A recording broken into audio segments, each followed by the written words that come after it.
I am beginning with the greatest name of Allah, the most compassionate and most merciful. Dear student, Assalamu alaikum wa rahmatullahi wa barakatuh.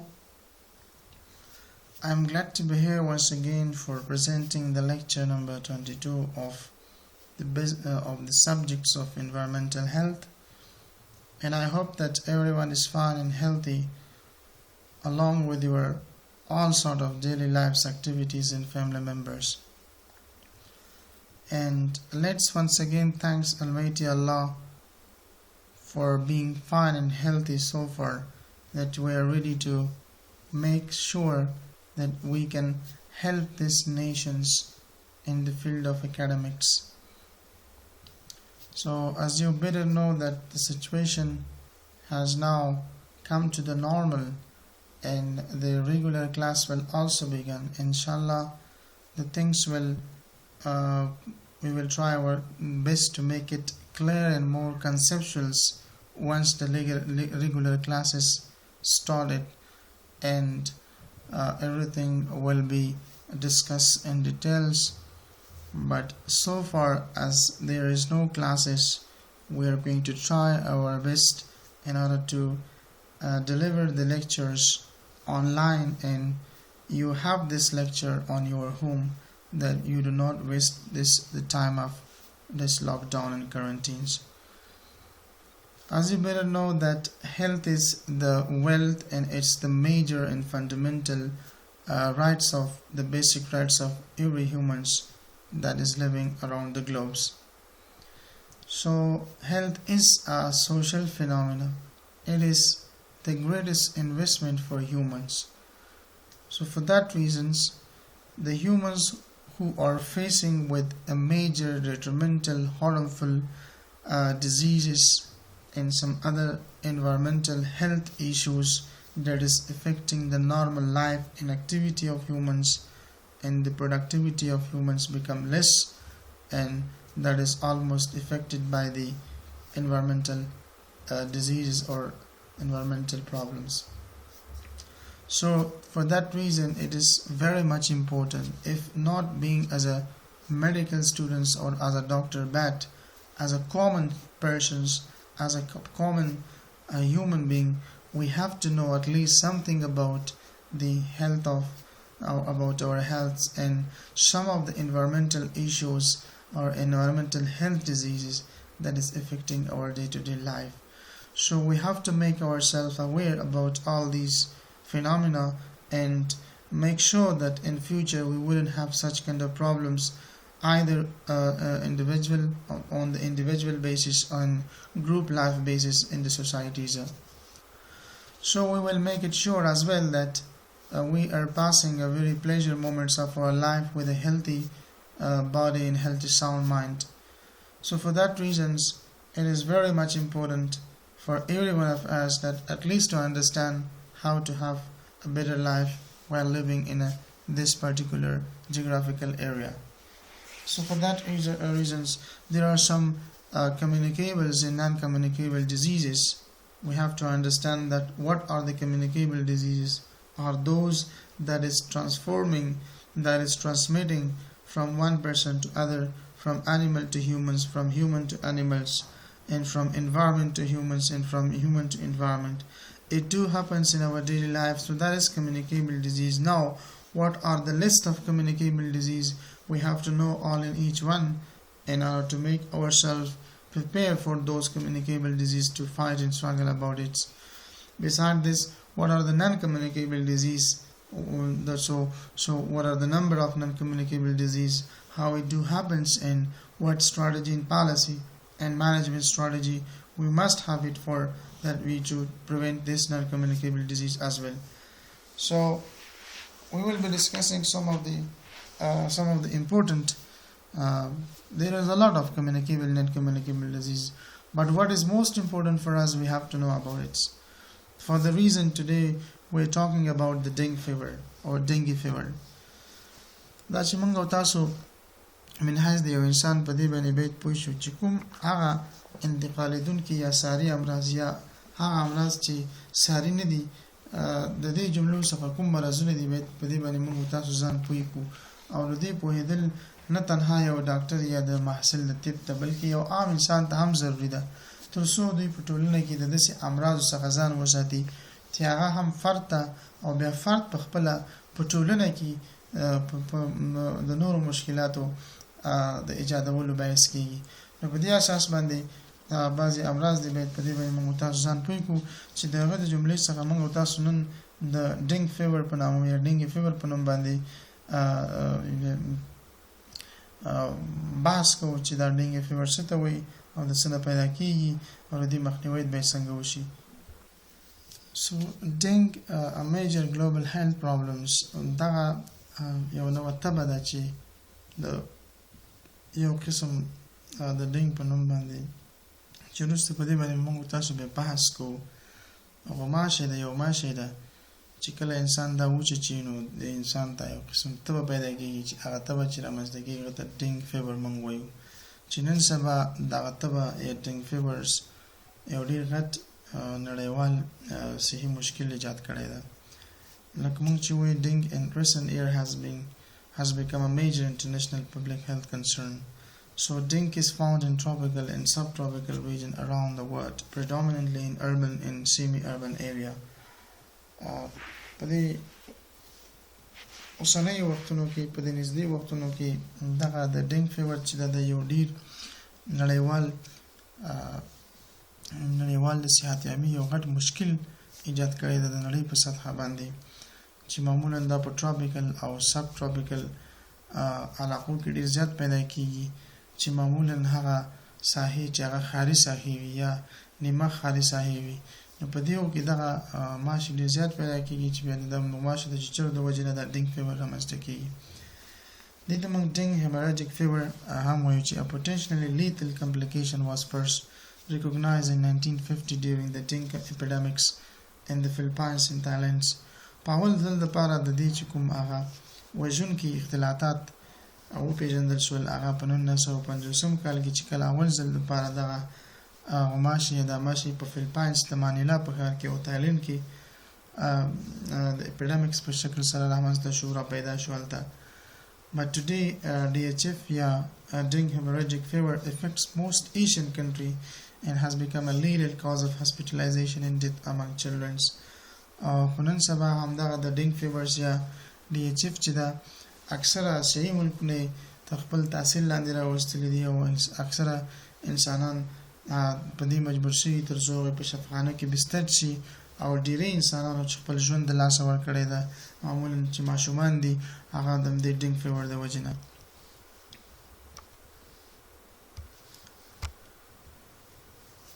The global prevalence of dengue has grown dramatically in recent decades.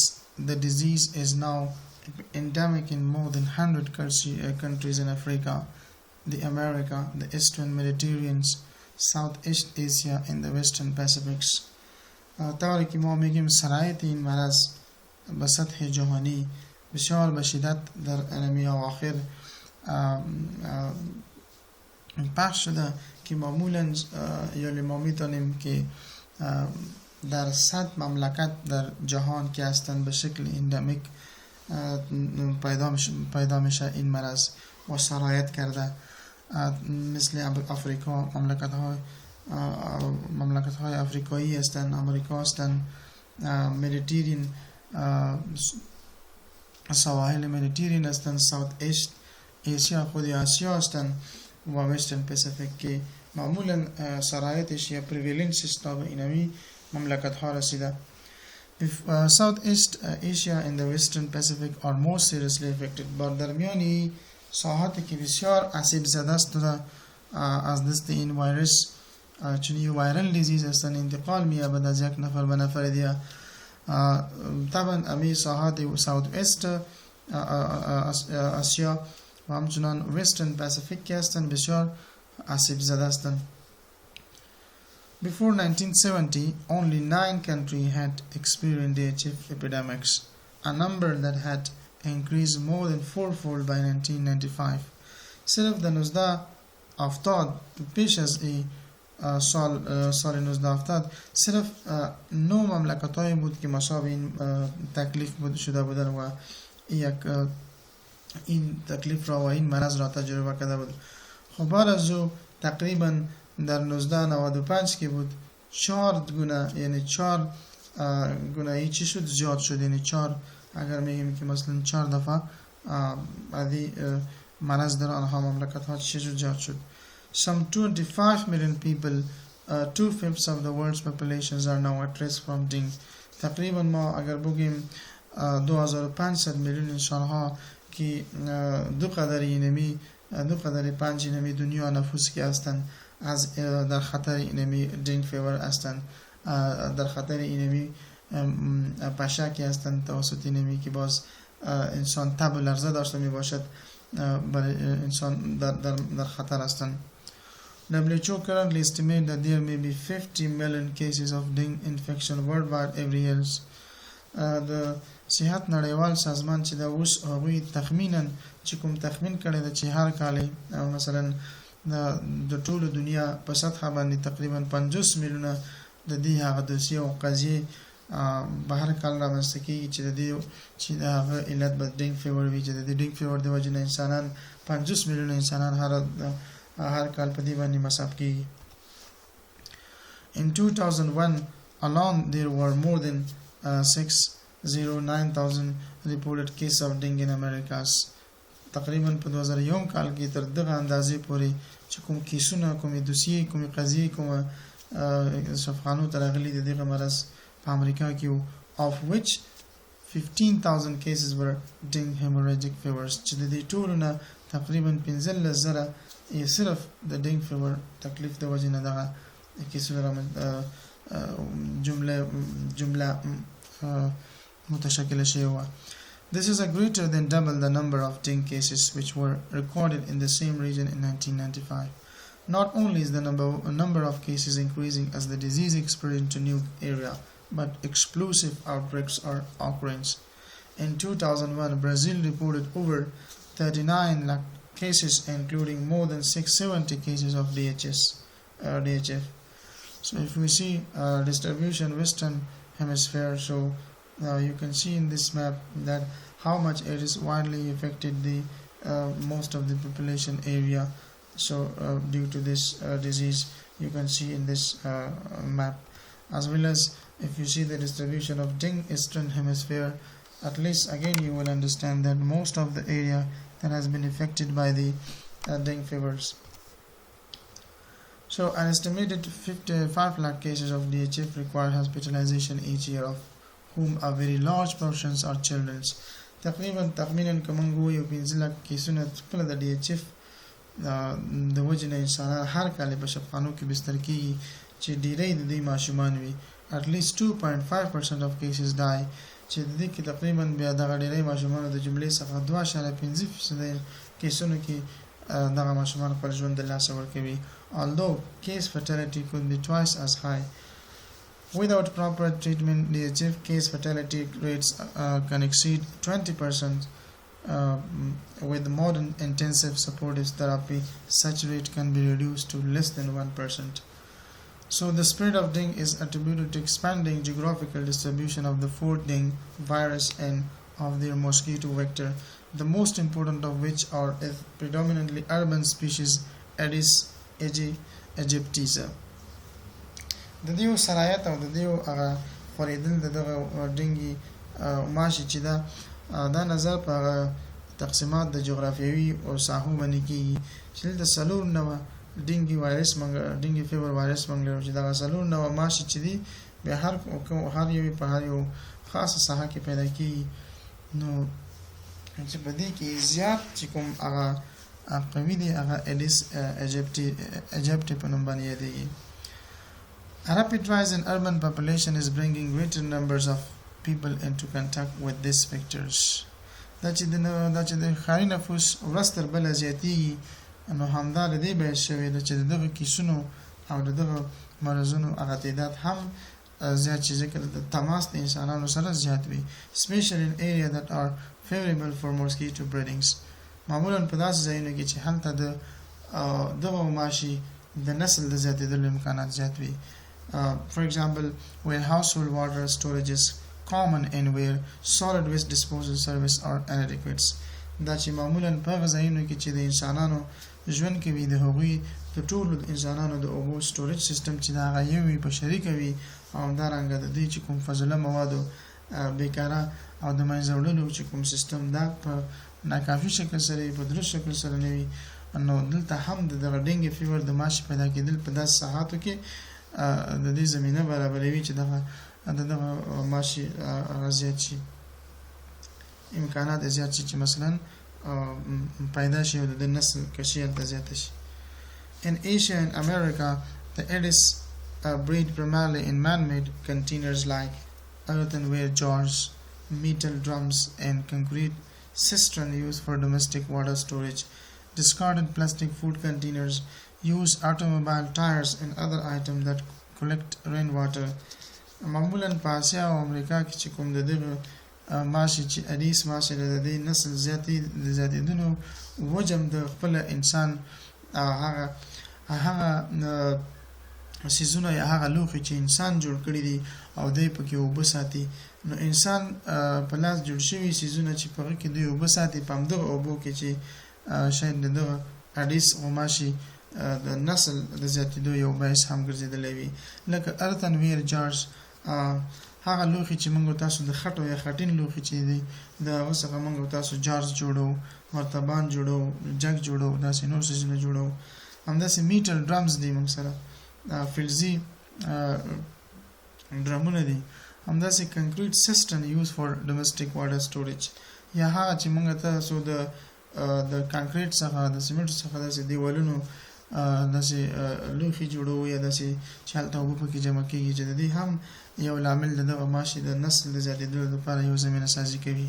ډسکارډ پلاستیک فوډ کنټینرز همداسې موږ تاسو د پلاستیکي لوښو څخه هم استفاده کوو چې په هغه کې موږ اوبه ساتو همداسې د خپله د موټرو یا د سایکلونو موټر بایکونو د ټایرونو چې مثلا موږ د دې استفاده کوو د کې هم زمینه سازي د وایرس د نسل د زیاتېدو لپاره یو زمینه سازي کېدلی شي. In Africa, it also breeds extremely natural habitats such as tree holes and leaf axils. In Western Europe, Aedes albopictus, a secondary dengue vector in Asia, has become established in the United States, several Latin American and Caribbean countries, and parts of the Europe. The rapid geographical spread of this species has been largely attributed to the international trade and use in tires. You can see these two types of the mosquitoes, that is Aedes and that is Aedes albopictus. دغه دوه غوماشي تاسو کتلی شئ دغه ماشي چې دغه کله چې انسان دغه ماشي په واسطه باندې وچیچل شي نو بیا موږ هلته د ډینګي فیور یا د ډینګ فیور تبه رامنځته کېږي چې هماغه بیا د مختلفو عواملو د وجې نه انسان حتی خپل ژوند د لاسه ورکوي یعنې وژونکي تمامه شي. دا چې ډینګ سنډروم څه ته وایي سنډروم معمولا دا کلمه چې کله هم تاسو اورئ سنډروم یعنې کله چې څو امراض سره یو ځای شي یعنې څو امراض مجموعي ته موږ سنډروم وایو. دلته موږ ډینګ سنډروم لرو نو طبعا دلته څو مرضونه باعث د دې شوي دي چې هغه ته بیا موږ ډینګ سنډروم ویلی شو لکه ډینګ فیور اینډ ډینګ هیموراجیک فیورس. یو خپله ډینګ فیور ده یو ډینګ هیموراجیک فیورس ده او وایرل ډیزیز چې دا دواړه وایرسي ناروغي دي چې ډینګ فیور ده او هیموراجیک فیور یعنې ډینګ او هیموراجیک تبه فیور هم تبه ده هلته ډینګ فیور تبه او هیموراجیک فیور نو دغه دواړه چې یو ځای شي دلته ډینګ سنډروم وایي. نو دا وایرسي امراض دي چې دا یو بل ته انتقالېدونکي دي او دا د څه په واسطه د دې ماشي په واسطه انتقالېږي چې هغه ماشي چې ده هغه ایډیس ماسکیټوز ده چې دې معمولا چې کوم ایډیس ماسکیټوز چې د دې عام طور سره کوم زیات قوي چې ده هغه ایډیس ایجپټي په نوم باندې یادېږي. There are 4 types of this virus. دا څلور نوع وایرس لري چې سیروټایپ 1 to 4 چې یو نه شروع کېږي تر څلورو پورې and are closely related to one another او دا یو بل سره ډېر نزدېکت لري. Recovery from infection by one provides lifelong immunity against that serotype but confers only partial intrinsic protection against subsequent infection by the other three. دا چې کله یو انسان په دې باندې مثلا د وایرس په واسطه باندې اخته شوی وي او دا مرض تیر کړی وي نو دویم ځل لپاره د دې مرض کوم څلور نو چې کوم یو نو دی چې چلوي په راتلونکي وخت کې د وایرس په مقابل کې دی قوت مدافعت پیدا کوي باډي امونټي لوړځي. خدا دې چې دا نور درې ډوله چې پاتې کېږي د دې په مقابل کې نه شاید د په واسطه باندې چې وجه چل شي خپل نوعیت خپل اعراض علائم د مرض پکې پیدا شي. ولی اول ځل د لپاره چې کوم باندې شوی د بیا ځل دغه لپاره د مصاب کېدلو امکانات ډېر کم دي. There is good evidence that sequential infection increase the risk of more serious diseases resulting in DHF. Dengue viruses are capable of infecting humans and causing diseases. خپل د ډینګي وایرس چې کوم دی دا د دې قابلیت لري چې انسانان په دې باندې مصاب شي او په دې باندې اخته شي او د ډېرو مرضونو سبب شي. These infection may be symptomatic or may lead to دا انسان چې په دې باندې مصاب کېږي اخته کېږي نو دا symptomatics دي یعنی خپل اعراض ښیي په انسان کې علائم رامنځته کېږي چې دا به کلاسیکل ډینګ فیور وي یا به ډینګ هیموراجیک فیور without shock وي یا به ډینګ هیموراجیک فیور with shock وي. ډینګ فیور وایرس انفیکشنز چې موږ سره دا یو سیمپټوماتکس دي یعنی هغه چې خپل په انسان کې کله چې انسان په دې په واسطه مصاب شي اخته شي یا مثلا د انسان په دې وایرس باندې اخته شي نو د خپل اعراض علائم کوي چې په دې کې موږ سره ډینګ فیور هیموراجیک فیور ده په دې کې زنته پلازما لیکیج دې کې ډینګ شاک سندروم ده موږ سره نو شاک او ډینګ هیموراجیک فیور ده اسیمپټوماتیک چې اعراض علائم به نه خي هم موږ سره موږ لرو خو د موږ سره صرف په سیمپټوماتیک ډینګ فیورز سندروم ده او undifferentiated fever viral syndrome د چې دې دوړو د موږ ډینګ فیور وایو. یعنی دا ډینګ فیور وایرس انفیکشن چې سره په مصاب کې یا به اسیمپټوماتیک وي یعنی هیڅ اعراض علائم په انسان کې لري نه رامنځته کېږي نه پوي سړی په نه پوي چې اعراض علائم وي.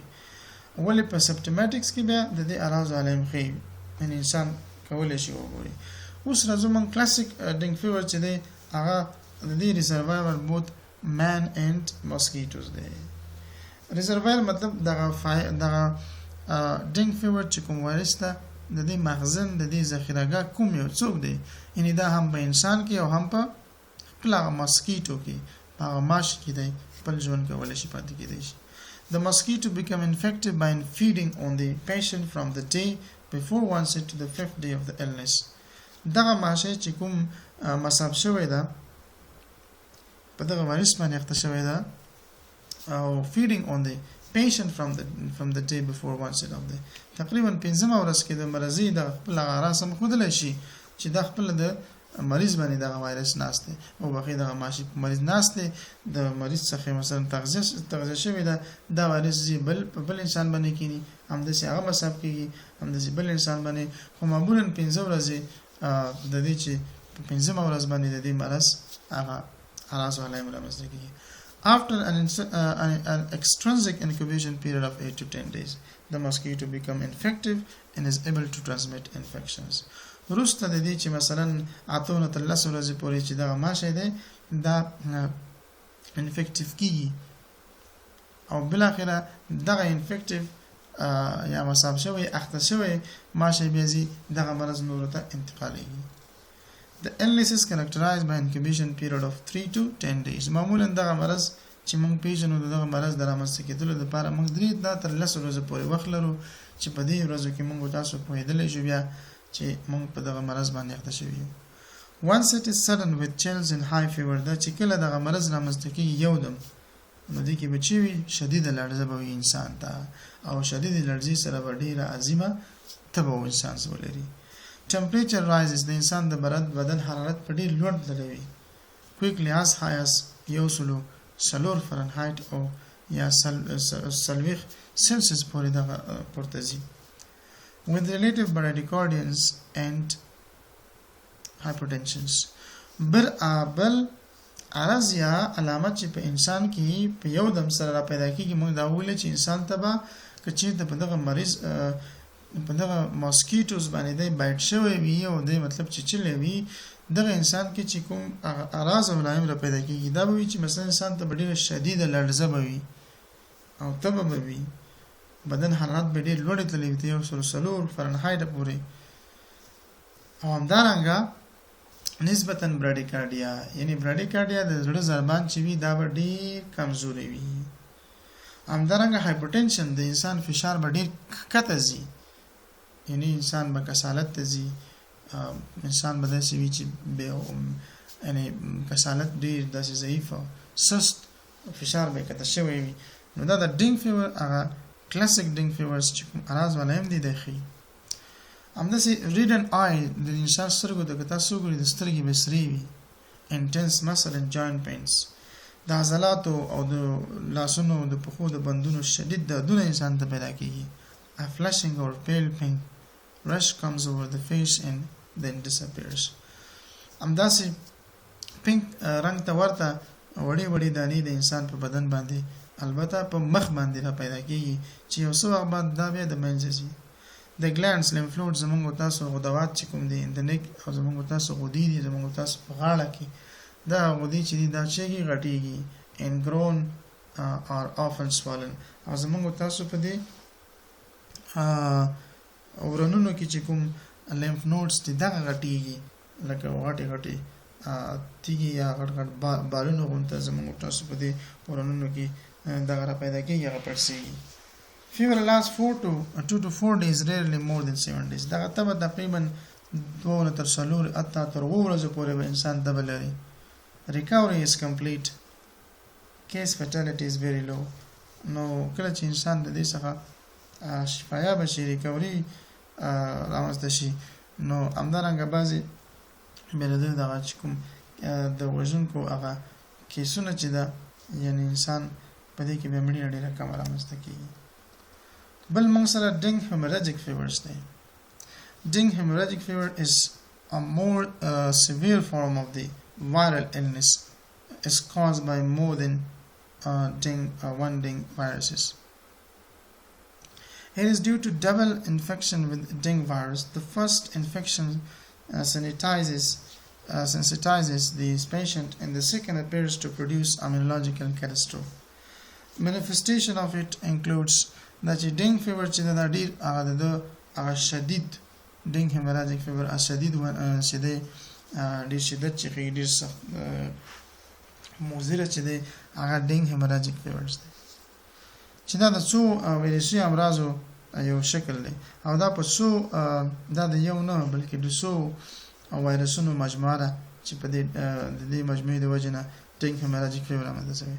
It is due to double infections. دا مطلب د انتاناتو یا د منتن کېدو د اخته کېدو دوه ځلې امکانات په دې کې شته دی چې په دغه وایرس باندې موږ تاسو اخته شو. The first infection sensitizes the patients and the second appears to produce immunological catastrophe. په اول ځل باندې چې موږ په دې مرض باندې اخته کېږو حساسیت د بدن یا مریضو سره کوي خو په دویم ځل کې په همدغه مرض باندې چې کله موږ اخته کېږو موږ تاسو یو قسم ته مدافعي امینولوژیکل قوت موږ د دې په مقابل کې ایجادوو چې هغه ډېر کټاسټروفیک دی.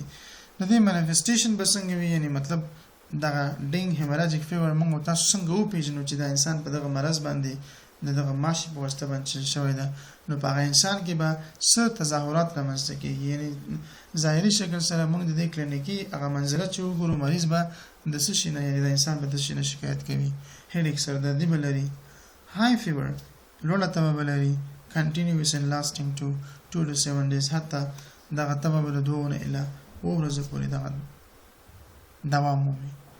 ریش موږ تاسو ویلې په مخ باندې بعضې دانې را پیدا کېږي in evidence of hemorrhagics in the bodies او په بدن باندې زموږ تاسو وړې دانې چې وي د وینې نه ډکې وي چې هغه ته موږ پیټیشیا وایو یعنې دغه دانې چې وي په بدن باندې راځي دا به دانې به د وینې نه ډکې وي. bleeding in the nose or gums زموږ تاسو د واورې او پزې نه به وینه راځي. black stools زموږ تاسو مواد غایطه یا ډکې امتیازي دا به تور وي or easy bruising or all possible signs of the hemorrhages. This form of dengue fever can be life-threatening or even fatal. نو دغه نوع اگر dengue fever یا د تبه چې رامنځته کیږي نو دغه نوع dengue fever یا تبه چې دا وژونکی د انسان د ژوند تهدیدونکی د انسان د ژوند اخیستلی شي، حتی fatal د انسان وژني، دا چې ژوند یې تهدیدوي حتی وژلی هم شي. نو دا موږ سره د dengue fever dengue hemorrhagic fever چې دا ډېر سختترین دی مولی چې انسان ته حتی انسان وژني هم.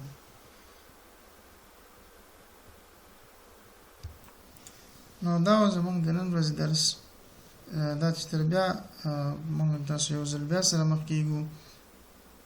ته په لوی او بخښونکي رب مو سپارمه.